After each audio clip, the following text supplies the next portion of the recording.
The Head First Film and Music project explores a passion of mine, that of combining loop music to silent film. In Head First, I focused on the people and places I had connected with while touring across Canada. It involved collaborating with over 25 filmmakers and musicians from all over the country to see it come to fruition. Head First is about pushing your limits, taking risks, and moving into unknown territory without letting fear get in your way.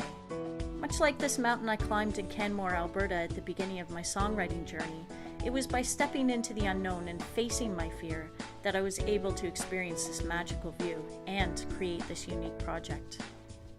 Here is a picture of Mount Rundle in Banff, Alberta during a sunrise that I took on my birthday last October, another magical place in the Rockies where I could find no words to explain the sheer magnificence and beauty of what I was experiencing.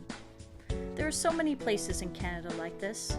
Head First was my attempt to explore the truth and the beauty I was experiencing as I explored the places and connected with so many amazing people all over the place.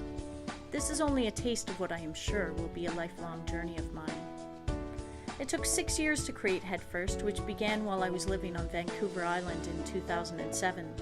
That year I packed up all my belongings and started touring across Canada, living in the Little Prince, a 91 wood-paneled Buick Century station wagon that got that nickname because there is simply nothing little about him.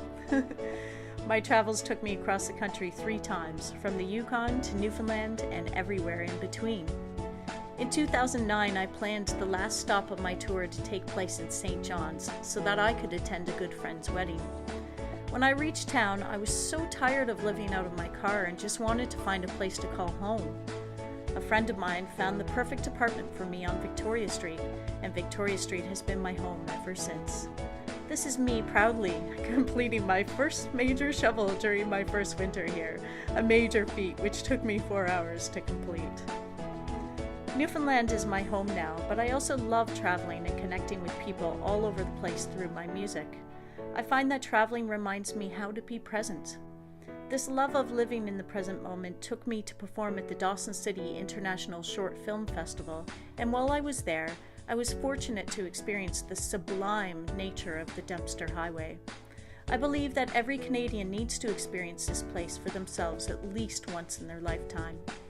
Once again, there were no words to describe what I was experiencing there, but I was able to share it through my music, and Yukon filmmaker Dan Sokolowski captured it so well through his unique style of filmmaking. Back on Victoria Street, I lived here for 5 winters now, and love the way winter brings on creativity. During a major snowstorm last year, it gave me extra determination to bring the Head First project to completion. One of my favorite films in the project was created by good friend, photographer, and filmmaker Gina Ray Anderson, who decided to create a film about Victoria Street after I shared my song with her. She wanted to take moving snapshots of the people who make the street such a beautiful community. And during that hot summer day, we had the privilege of meeting so many of our neighborhood pets and people, having one of the most beautiful days of our lives and connecting in such an unconventional way that it felt like the universe was bringing us together through this special gift. You really never know where creativity will find you, but what I do know is that when you step outside of your comfort zone, that's always when the magic happens.